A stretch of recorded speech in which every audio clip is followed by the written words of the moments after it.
everybody, welcome to Passion Unchained. It's Joe. Wanted to say hello here outside in Zilker Park for once. Changing it up a little bit.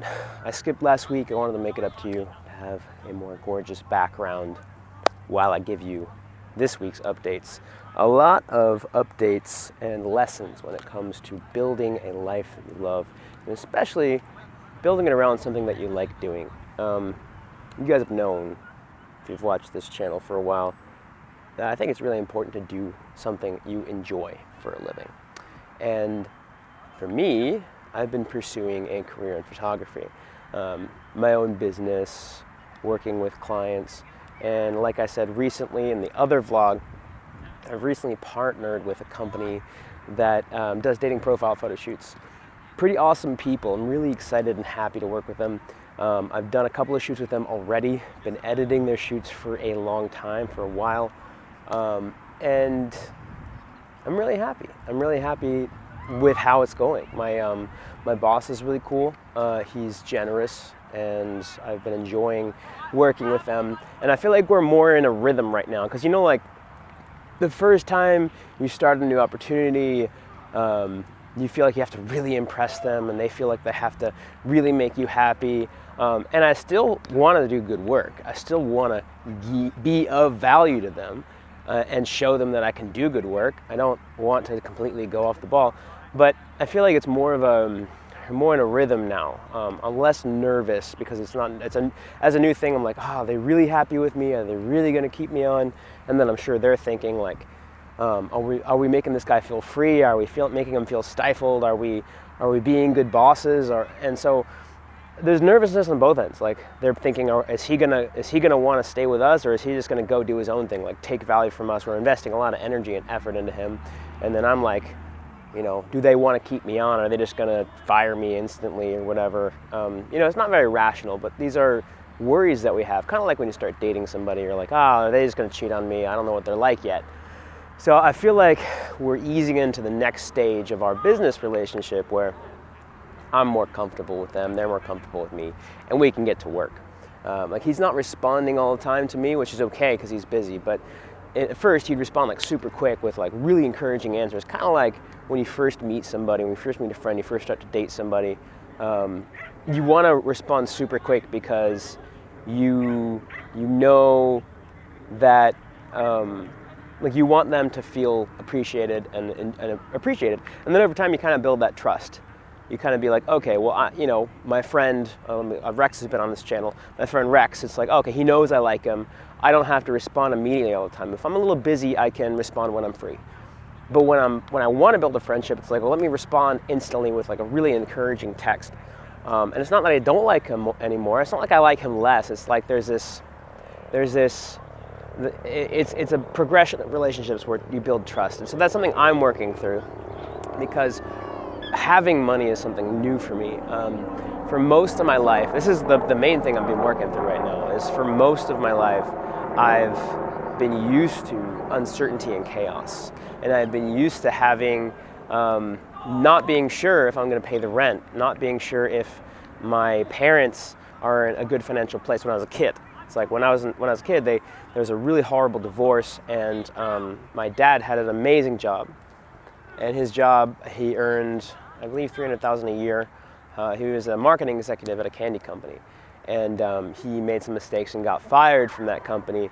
And after that, unfortunately, for the rest of my childhood, really, he's been getting back on his feet recently. But for the rest of my childhood, it was a completely chaotic place. My mom was a single mother. It was hard for her to make money. And my dad went from business to business to business, and sometimes he'd make some money here and there, but it was never consistent, and he always was in some sort of sense of lack, if not even poverty.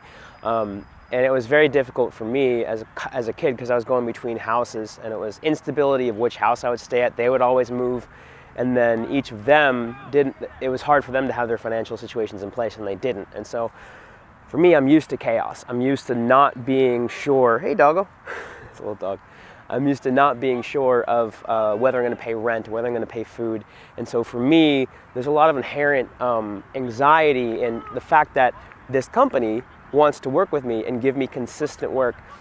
now I can pay my bills. In fact, I'm in a good place right now. I got a windfall today that I'm really grateful for, and I actually paid off some debt. I think I said last video that the new guy, I call him my boss. It's not strict. It's not like an employee-employee relationship, but I feel like I'm part of a team. So I kind of use that lingo. I feel like it's kind of like that. I'm a contractor, and I'm an independent contractor for them. And they use me for shoots. They say, hey, like, are you free for a shoot? I'm like, yes.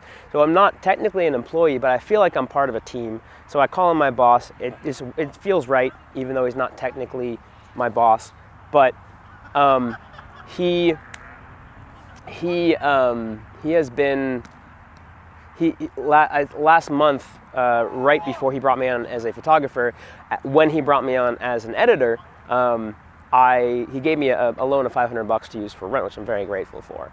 And I used it for rent, and I was wanting to pay him back next month, but because of this windfall today, I just paid him back, and it just feels so good. I'm in such a good place. And this goodness, it's something that I'm learning to be okay with. It doesn't happen instantly. Like, there are a couple of moments where I could have self-sabotaged it, where my usual practice would be, let me find something to buy because this new money is making me anxious. Like, I'd like to buy this thing. And I would trick myself into thinking that the best thing for me to do was to take out more credit or to spend all my money on something. And it's been taking some willpower for me and some introspection to be like, you know what? I got all this money. Let me use some of it to pay off debt, and then just let myself see a big number in my bank account. Let me be okay with it. Let me look at my bank account and be like, you know what? This makes me uncomfortable because it's bringing up all these feelings of uncertainty. I'm used to uncertainty. I want to fuck this up because that's what I'm used to. But let me just look at it and be okay with it. And this is the kind of introspection that people need. And you hear, it's really flashy to be like, like, get more, like, be happy with more, like, you want more, like, go out and work for it, especially all the motivation channels and the business channels, and that's great. But the thing is, a lot of the time, in our minds are all these emotions that are trying to fuck us up, and it's not very flattering or very flashy to talk about, oh, well, look, work on your emotions, like, go into your mind and work on, like, your childhood, like, what did you feel? And it's like, okay, that kind of sounds weird. It's like, oh, well, aren't we supposed to be, like, motivated and, like, figuring out our lives and becoming awesome, like, badass people? And yes, but a lot of that includes introspection and being able to be like, you know what am I going through right now? Am I getting in my own way? Am I fucking up myself? Are there feelings that I'm feeling that I'm not dealing with, that are coming up from behind me and, like, stabbing me in the back? And that's something you have to deal with. So there's a couple huge things for me. Is number one, relationships are difficult even if they're going well. And number two, it's really, really, really important to have self-awareness. In fact, that is what this whole tattoo is about. I don't know if you can see it on the camera. It says "Noti Sauton" in Greek letters, which means know thyself, which historically has meant several different things. One of the meanings that people use it for, and that I use it for on my body, is a reminder to be self-aware, to know myself, to know what's going on inside my mind and in my body. And so I have taken that to heart, especially recently, and I've been clear with myself that it's important to me to manage this business relationship well. It's important for me to make sure I don't fuck this up and that I do a good job. So first of all, I don't fuck it up, and second of all, I actually do a good job and enjoy it and have fun and make the most of it, because I want to be a photographer. I want to be a successful photographer, amongst other things, a successful YouTuber. I want to be a lot of things. But right now I'm focusing on photography. And so it's important for me to be a successful photographer, and this business relationship is a huge shortcut to that. So I'm very grateful for it. I want to do the best I can for that and for myself.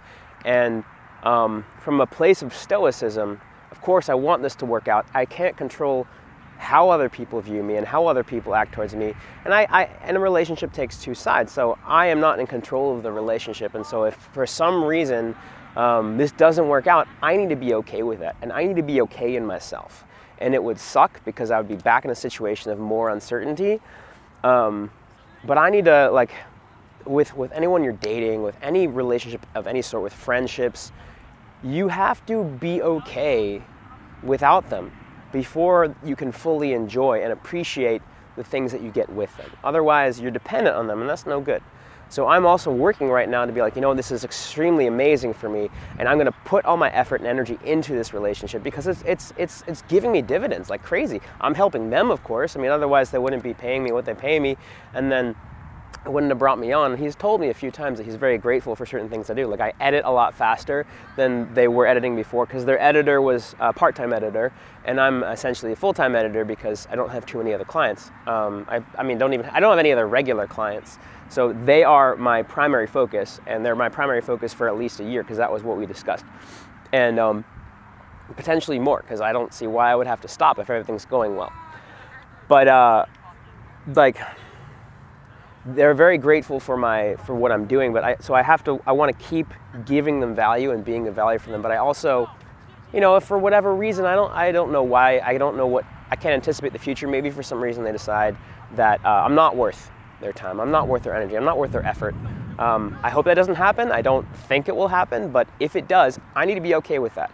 Just like you need to be okay if a girlfriend that you thought was loyal and amazing cheats on you, or maybe she doesn't even cheat on you, she just decides that the relationship isn't good, and she loves you and she's an amazing person, but she's like, you know what, I'm sorry, I need to move on. And it's like, whoa, I didn't see this coming. It'll suck, but the thing is, you'll get through it.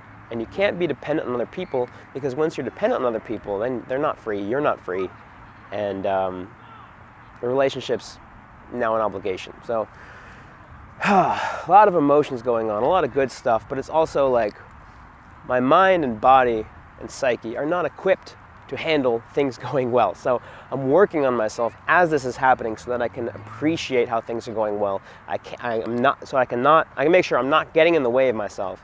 And that's the main lesson for today, is self-awareness is vital. It's absolutely vital for success, and especially for consistent success. You can probably have an up and down life of peaks of success and then valleys of failure, of deep failure, without any introspection. But that might be an exciting life. It might be, I wouldn't say exciting. I guess a better word would be, that would be an intense life that you might think you enjoy, but there's a difference between intensity and enjoyment. And my old mentor, my former mentor, taught me that. I'm very grateful. A lot of people have that mistake in relationships, where they mistake intensity for pleasure, and they are not the same thing. That's why a lot of people create drama in their relationships, because intensity and pleasure, they've mistaken them in their lives, and they're seeking pleasure, but they instead create intensity. So I don't want to create intensity here. I want to create a lasting exchange of value between me and them, and I also want to create a financial success for myself. There's a lot more to say, especially since I missed last week, which I apologize. I want to be reliable for you. I want to create this relationship, share my journey into building a life I love. I've had some recent successes, which I'm very grateful for. And I want to build this YouTube as a relationship between me and you guys who want to build a life you love and want to see my journey and want to hear my lessons I've gone through and want to hear the wisdom that I can share and learn from my experience. So hopefully you can learn from my experience. What did you learn out of this? What is the one thing that you will take away from this and apply to your life? Let me know in the comments what it is, how you will apply it to your life. Looking forward to seeing more about that. And until next time, folks, subscribe if you haven't yet. I'll see you later.